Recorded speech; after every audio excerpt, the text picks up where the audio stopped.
이 시대에 불법이 성행하는 것은 가정이 무너지고 있기 때문입니다. 끔찍한 범죄들이 가정 안에서 일어나고 있는 것은 문명이 붕괴될 때 일어나는 공통적인 현상입니다. 지난 며칠 뉴스 시간에도 연속해서 나오는 뉴스가 바로 마땅히 받아야 할 사랑을 받아야 될 어린 자녀들이 부모에 의하여 학대받고 또 심지어 살해당하는 이 끔찍한 일들은 말세의 현상임이 틀림없습니다.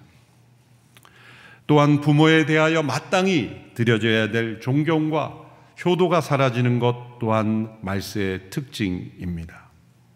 동물의 세계에서도 이 부모와 자녀 간의 사랑으로 하나 되고 새끼를 지키고 보호하는 본능으로 살아가며 또한 그 자신을 낳은 부모를 따르는 그러한 것이 이 본능에 숨겨져 있음에도 인간 안에 있는 이 완악함은 부모와 자녀 간의 그 관계가 깨어지고 또 사랑의 돌봄과 존경과 효가 사라지는 것, 그것은 죄가 가져온 이 끔찍한 현실을 우리가 목도하고 있는 것입니다. 죄와 상처로 깨어진 가정만이 아니라 훌륭한 가정처럼 보이는 가정이라도 부모와 자녀 간의 관계는 매우 힘든 문제입니다. 어느 가정도 완벽한 가정이 없고 완벽한 부모가 없습니다. 어느 정도는 다 깨어져 있습니다. 많은 사람들에게 부러움을 받는 가정일지라도 그 깊은 내면을 들여다보면 아픔이 있고 상처가 있고 그리고 깨어짐이 있습니다. 그래서 우리 모두는 십자가의 복음이 필요한 것입니다. 가장 행복해야 될 이 가정이 가장 불행을 경험하는 이 죄가 가져온 끔찍한 아픔을 극복할 수 있는 힘은 이 세상의 어떤 교육이나 지식이나 문화로 불가능합니다. 오직 예수 그리스도의 십자가의 복음만이 이 가정을 회복시킬 수 있습니다. 하나님의 말씀에는 이 자녀에 대한 명령과 부모에 대한 명령이 다 나옵니다만 성경 전체의 맥락에서는 부모로서의 책임 있는 양육과 자녀에 대한 사랑을 우선적인 명령으로 더욱 강조하고 있습니다. 부모가 먼저 십자가의 복음으로 구원받고 십자가의 복음을 깊이 깨닫고 그 복음 안에 거함으로 자녀를 대함으로써만 자녀 또한 그 십자가의 복음을 체험할 수 있기 때문입니다. 최근 이어령 교수님의 딸에게 보내는 굿나잇 키스라는 책을 보았습니다. 이 책은 먼저 천국에 가신 고 이민아 목사님, 그 딸에 대한 이 그리움, 그 슬픔에 젖을 때마다 떠오르는 추억들을 편지 형식으로 쓴 책입니다. 출생부터 죽음에 이르기까지 그 딸의 여정을 추억으로 되돌아보면서 그 한순간 한순간의 추억을 못다한 이야기를 추억으로 편지로 보내는 편지. 이름을 붙이자면 딸을 그리워하는 아버지의 고백록이라고 이름을 붙일 수 있을 겁니다. 그런데 이 책 제목에 굿나잇 키스라는 제목이 들어간 이유는 딸이 어렸을 때 교수님이 젊은 시절 글을 쓰는데 집중하느라 딸에게 미처 다하지 못한 그 아쉬움을 표현한 것입니다. 서론에 이러한 이야기가 나옵니다. 딸이 어릴 적 잠자리에 들 때 아빠 서재에 와서 아빠 굿나잇 하고 인사를 하곤 한 것입니다. 그런데 너무 열중하게 글을 쓰시는 나머지 문소리도 듣지 못하고 딸의 발소리도 듣지 못한 채 그 소리가 들려오면 뒤를 돌아보지도 못하고 그냥 손만 흔들면서 굿나잇이라고 인사하곤 했다는 겁니다. 그런데 그것이 그렇게 후회가 되는 거죠. 왜냐하면 딸이 인사할 때 고개를 돌려 그 딸을 안아주고 인사하는 시간은 30초 정도밖에 되지 않았을 것인데 그 30초면 가능한 일을 하지 못했음을 이제 깊이 아쉽게 여겨진다는 겁니다. 그래서 만일 하나님께서 이 30초의 시간을 다시 허락해 주시는, 잠시라도 허락해 주시는 기적이 일어난다면 이제는 글을 쓰는 일을 멈추고 뒤를 돌아 딸을 안고 딸의 뺨 위에 굿나잇 키스를 해주고 싶다. 그런 내용들을 쓰면서 책이 시작이 됩니다. 또 그 책 뒷부분에는 딸 고 이민아 목사님이 부모님께 보냈던 편지들이 부록처럼 첨부되어 있습니다. 그중 한 편지 일부분만 여러분에게 읽어드리고자 합니다. 사랑하는 아버지, 어려서부터 저는 늘 아빠가 어려웠어요. 아빠가 늘 바쁘시고 너무 유명하시고 너무 모든 것을 아시는 분이라 저와는 다른 세계에 사는 외계인처럼 멀게 느껴졌어요. 아빠에 대한 저의 사랑은 동경과 그리움 같은 것이었어요.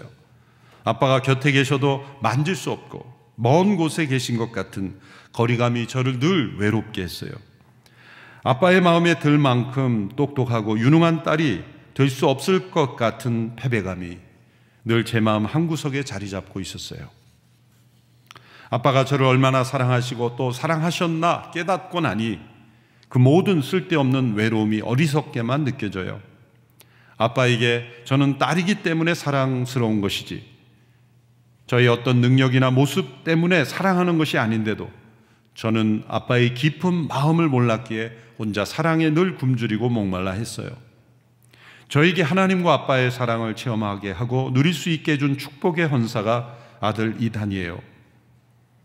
저의 마음에 차지 않는 아이, 저를 늘 실망시키는 아이, 저를 늘 아프게 하고 걱정시키는 아이, 그 아이와 10년을 씨름하면서 슬퍼하고 노하고 걱정하고 답답했던 그 시간의 한순간이라도 그 아이를 위해서라면 당장이라도 죽을 수 있을 만큼 강렬한 사랑이 끊어진 적이 없어요.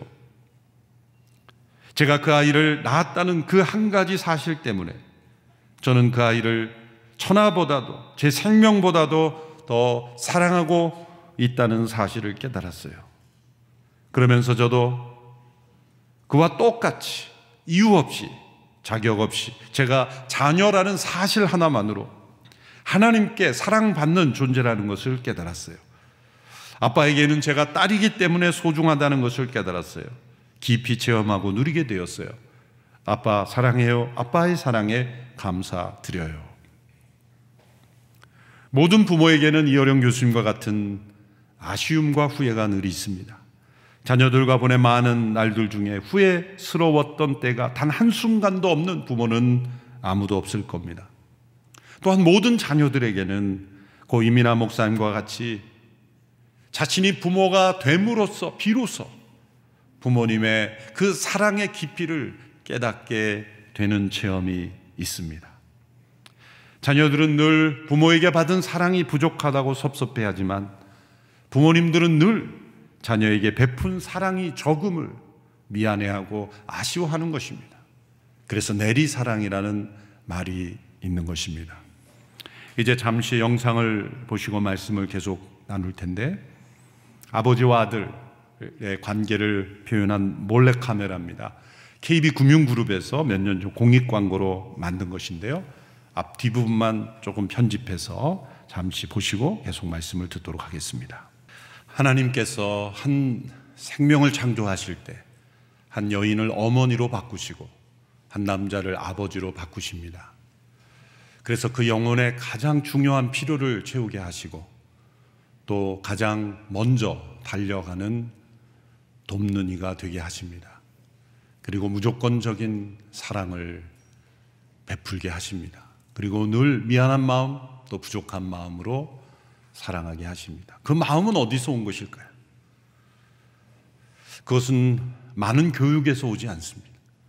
많은 재력에서도 오지 않습니다. 하나님 아버지로부터 오는 것입니다.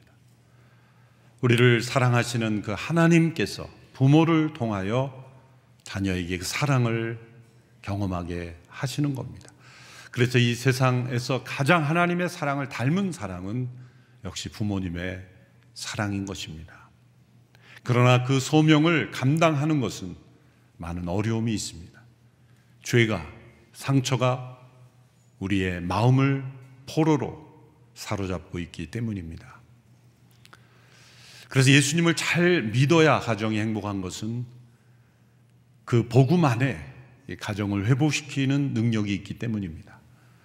자녀를 어떻게 양육할 것인가 고민하기보다 먼저 부모 자신이 이 복음을 깨닫고 이 복음 안에 거함으로써 우리는 자녀와 함께 하나님의 나라를 경험할 수 있습니다.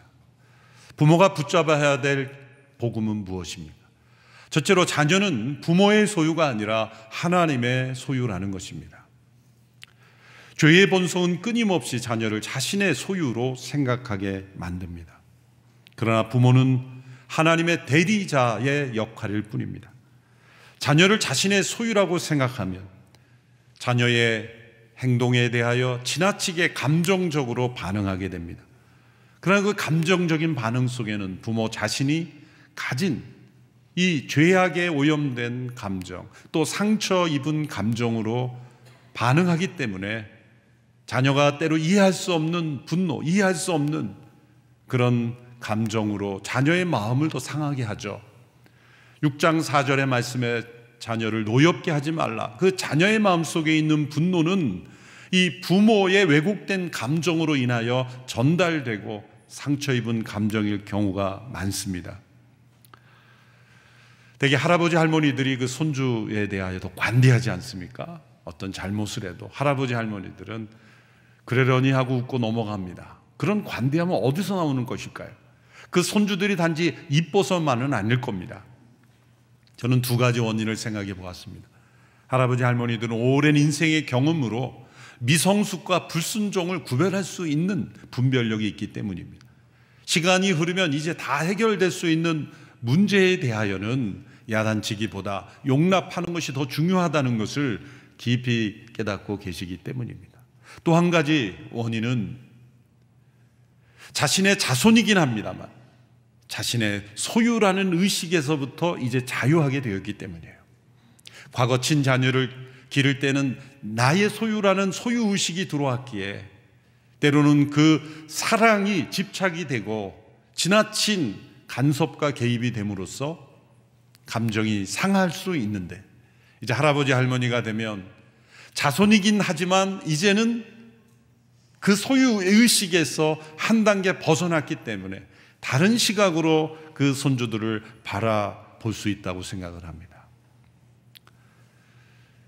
자녀가 나의 소유가 아니라 하나님의 소유인 것을 인정하면 이제 부모는 그 자녀로부터 자신의 인생의 의미를 찾으려 해서는 안 됩니다. 자녀를 통해 내 인생의 만족을 얻으려 해서도 안 됩니다. 자녀를 통해서 나의 정체성을 확인하고자 해서도 안 됩니다. 자녀의 인생을 나의 일부로 여겨서도 안 됩니다. 자녀가 세상에서 성공하기를 바라는 것이 어쩌면 나의 명예, 나의 만족, 물론 그것은 자녀가 잘 되기를 바라는 염려도 있겠지만 자녀가 원하는 인생의 길, 자녀 개인을 향한 하나님의 부르심, 자녀 고유의 하나님 안에서의 정체성을 찾고 그 길로 가도록 도와주는 것, 그것이 하나님의 소유로 인정해 드리는 것입니다. 제 아들이 사춘기 때 힘든 시간을 보낼 때 후배인 어느 남자 집사님이 찾아와서 아들 때문에 얼마나 힘든지를 상담해 왔습니다. 가만히 들어보니 제 아들과 똑같은 상황이었어요. 그런데 그 아들 때문에 자신이 화가 나고 얼마나 분노가 일어나는지 참을 수가 없다는 거예요. 제가 목회자로서 그렇게 분노하고 화내면 절대 안 된다고, 해결이 안 된다고 그런 말을 하는 순간 제가 얼마나 화냈는지를 다, 한쪽에서는 너가 그런 말 자격이 있느냐 이렇게 양심의 고소가 일어납니다만, 그렇다고 나도 그러니 어쩔 수 없다 그럴 수 없잖아요. 이 목회자의 이 힘겨운 갈등이 바로 거기에 있죠. 감정적으로 대하지 말라. 하나님의 소유지, 하나님의 자녀, 우리 자녀가 아니다.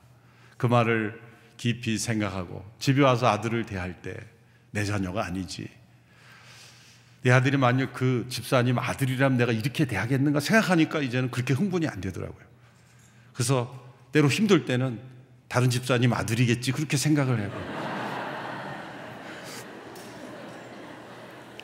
하나님의 소유라는 것을 인정할 때 내가 원하는 모습대로 가지 않아도 하나님께서 기다려주시고 하나님께서 주목하신다면 하나님의 주권에 맡겨드릴 수 있는 믿음도 필요합니다. 그래서 감정적으로 치우치는 훈육이 되지 않아야 합니다. 둘째로, 자녀를 변화시키는 능력은 부모 자신에게 있지 않고 오직 하나님께만 있다는 것을 인정해야 합니다. 하나님께서는 부모에게 권위는 주셨지만 능력은 주시지 않았습니다. 그래서 오늘 말씀에 주의 교훈과 훈계로 양육하라고 말씀한 거예요. 부모 자신의 교훈과 훈계가 아니라 주님의 교훈과 훈계, 곧 복음입니다. 부모가 자기 자신의 교훈과 훈계를 만들어 자녀를 양육하면 그것은 율법적이 될 수밖에 없어요. 자녀를 노엽게 하지 말라라고 말씀하셨는데 자녀 안에 일어나는 이 분노는 대개 부모 자신이 만든 규율, 철학, 그 교훈을 자녀에게 강요할 때입니다. 부모 자신이 그대로 행했을 때 좋은 가치, 철학도 있습니다. 그렇게 행하면 좋은 습관도 있습니다. 그러나 자녀에게는 잘 맞지 않을 수 있습니다. 그것을 자녀에게 강요하다 보면 자녀의 마음속에 분노가 쌓이게 됩니다. 그래서 주의 교훈과 훈계는 받아들이지 않을 수는 있지만 자녀에게 분노를 일으키지는 않습니다. 부모가 주의 교훈과 훈계로 양육하지 않고 통제하려고 할 때는 율법적인 수단들을 사용하게 되는데 대개 이 세 가지 수단을 많이 사용합니다. 첫 번째는 이 두려움을 사용하죠. 한 번만 더 이런 일이 생기면 나는 너를 내 자식으로 생각하지 않는다. 그렇게 살 바에는 집을 나가라. 나는 너 같은 자식 둔 적이 없다. 많이 들어본 말들이죠. 두 번째는 보상으로 훈육하려고 합니다. 만약 이렇게 하면 무엇을 해줄게. 이런 보상을 잘 사용한 사람이 구약의 이삭이라는 인물이죠. 이삭이 나이 들어 이제 얼마 남지 않았다고 생각할 때 에서를 불러 축복하고자 했습니다. 근데 에서에게 이렇게 말하죠. 내가 이제 살 날이 얼마 남지 않아 너를 축복하기 원하는데 나를 위하여 사냥하여 고기를 잡아 음식을 가져오라. 그럼 내가 너를 축복하겠다. 아니, 아들을 축복하는데 꼭 고기를 먹어야 되겠습니까? 이삭은 이렇게 에서를 양육했기에 에서가 사냥에 집중하는 아들이 된 거예요. 에서는 아버지에게 인정받고 싶어서 아버지에게 늘 사냥하여 고기만 갖다 주면 칭찬과 격려와 그런 축복을 해주니 그렇게 들로 산으로 사냥하는 들사람이 됐고, 사냥 자체가 문제가 아니라 감각적이고 육체적이고 동물적인 인성이 되어버린 것이 문제죠. 그런 의미에서 이삭은 아들을 사랑한 게 아니라 사실은 고기를 사랑한 거예요. 세 번째, 부모들이 사용하는 율법적인 수단은 수치심을 주는 겁니다. 난 가끔 내가 너를 왜 낳았는지 의심스럽다. 너가 나를 이렇게 부끄럽게 망신시킬 수 있니? 이런 말로 수치심을 줌으로 변화를 시키려고 하는 거죠. 이런 두려움을 주고 보상을 해주고 수치심을 주는 것은 절대로 자녀를 변화시킬 수가 없습니다. 주의 교훈과 훈계가 아닙니다. 주의 교훈과 훈계란 십자가의 복음입니다. 용서의 복음입니다. 화해의 복음입니다. 용납과 인내의 복음입니다. 자기 희생의 복음입니다. 부모가 먼저 자녀와 함께 용서를 체험하고, 부모가 자녀와 함께 회개를 경험하고, 부모가 복음 앞에 하나님 앞에 나아가 하나님과 화해하는 그 모습을 체험하는 것, 그것이 자녀에게 주어지는 최고의 교훈과 훈계입니다. 그것은 쉽지 않죠. 그래서 이 세 번째 원리가 중요합니다. 자녀를 그리스도께로 인도하는 일은 부모 자신이 그리스도 안에 거하는 길뿐입니다. 자녀가 부모에게 양육받기 전에 부모가 자녀로서, 하나님의 자녀로서, 사랑받는 자녀로서 회복하는 것, 그것이 더 중요합니다. 그리고 자녀를 이렇게 그리스도께로 인도하는 궁극적인 책임은 부모에게 있습니다. 부모의 책임은 자녀로 하여금 예수 그리스도의 십자가로 구원받고 참된 제자로 살아가게 하는 것입니다. 어떤 성도들은 자녀의 신앙은 교회가 책임지는 건 아닌가요? 라고 생각할 수 있습니다. 책임이 있습니다. 그러나 2차적인 책임, 돕는 역할일 뿐입니다. 두란노에서 나온 이 폭풍 속의 가정이라는 책이 있는데 여러분 꼭 읽어보시기 바랍니다. 미국 침례교회 러셀 무어라는 목사님이 쓰신 아주 훌륭한 책입니다. 그 책에서 이분이 어느 기독교 잡지에서 본 만화를 소개합니다. 그것은 한 아들이 죄를 지어서 이제 수갑을 차고 체포되어 끌려가는 그런 모습을 지켜보는 어머니가 옆에서 울부짖는 모습입니다. 그런데 어머니가 그 아들의 모습을 보고 이렇게 소리칩니다. 내 아들아, 내 아들아, 너의 중고등부 목사님이 뭘 잘못한 거니? 무슨 뜻입니까? 그 아들이 지금 그 모습이 된 게 중고등부 목사님 때문이라는 거예요. 바로 이 부모에게 이런 지각이 있을 때 자녀는 그리스도인으로 변화되기가 더 어려워집니다. 모든 가정은 다 깨어져 있고 완벽한 부모, 완벽한 가정은 없습니다. 겉으로 볼 때 아무런 문제가 없는 가정일지라도 그 내면은 깊은 상처와 아픔이 다 있습니다. 그래서 하나님은 우리의 가정의 문제를 보고 절대로 놀라지 않습니다. 그것은 아담 안에서 태어나는 모든 가정들에게 있는 깨어짐이기 때문이에요. 구약의 아브라함, 이삭, 야곱의 가정들을 보십시오. 그 위에 수많은 가정들, 역사 속에 많은 가정들의 깨어짐, 그 깨어짐 속에서 십자가의 복음으로 나오게 하시는 거예요. 그래서 부모는 자녀와 함께 하나님 앞에 참된 회개하는 그 가정으로 이끄는 것, 그것이 가장 중요한 사명입니다. 만일 참된 회개를 통해 예수 그리스도의 십자가의 복음을 깨닫는다면, 그리고 예수님의 제자로 살아간다면 하나님께서 이 땅에서 살아갈 모든 것은 다 채워주시리라고 저는 믿습니다. 성 어거스틴이 변화하도록 이끌었던 사람은 바로 그의 어머니 모니카였습니다. 어거스틴은 젊은 시절 방탕한 삶을 살았습니다. 그의 머리는 똑똑해서 수사학자로서 그가 성공하기 위해서 암브로시스의 설교를 들으면서 그는 수사학자로서 명망 있게 유명한 학자가 되기를 원했습니다. 그러나 그는 방탕한 삶을 살았습니다. 어머니는 그의 모습을 보며 포기하지 않고 쉬지 않고 기도했습니다. 어거스틴의 고백록의 후반부에 그의 어머니에 대한 내용이 몇 페이지가 나옵니다. 그의 어머니를 소개할 때 어거스틴의 아버지, 그러니까 모니카의 남편이 어떠한 사람이라는 게 몇 줄 나오는데 남편이 성격이 아주 불같은 사람이었다는 거예요.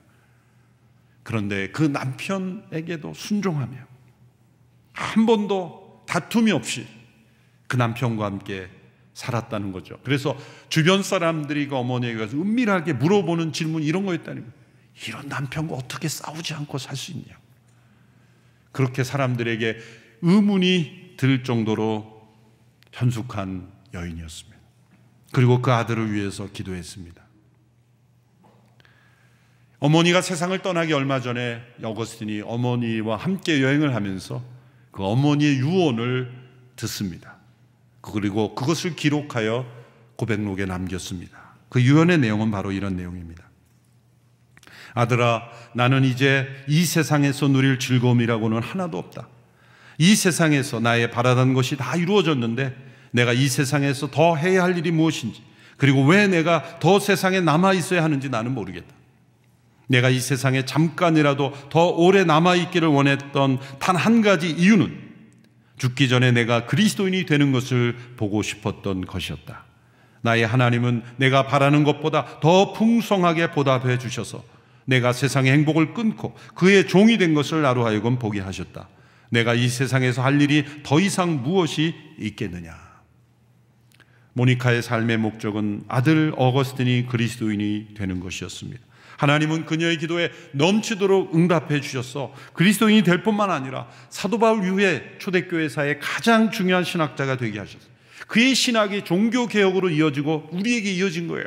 만일 어거스틴이라는 인물이 없었더라면 초대교회 당시 신학적으로 혼란한 그 교회의 교리가 정립되지 않은 채 중세로 넘어갔다면 아마 종교개혁도 일어나기 어려웠을 거예요.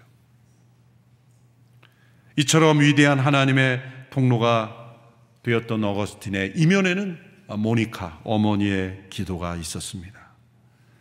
우리는 이러한 사례를 통해 확신할 수 있습니다. 기도하는 어머니, 기도하는 아버지의 자녀는 결코 망하지 않는다. 하나님께서 결코 버리시지 않는다. 죽기 직전일지라도 하나님은 그 자녀를 그리스도인으로 변화시키신다.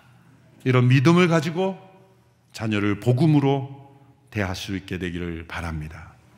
자녀들에게 어떤 성공을 기대하기보다 그 자녀의 존재 자체로 기뻐하고 자녀의 어떤 실패와 문제에도 사랑으로 붙잡아 주면서 참된 그리스도인으로 변화되는 것을 가장 소망하는 그런 부모가 될 수 있게 되기를 축원합니다. 부모의 소명은 결코 쉽지 않습니다. 그러나 가장 소중하고 신성한 소명이요 가장 보람있고 열매 있는 소명입니다. 십자가의 복음을 굳게 붙잡고 이 소명을 다하는 우리 모두가 되기를 주님의 이름으로 축원합니다. 기도하겠습니다.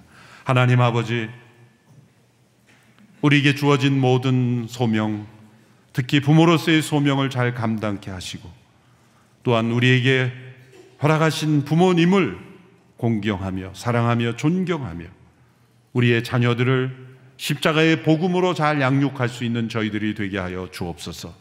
예수님의 이름으로 기도하옵나이다. 아멘.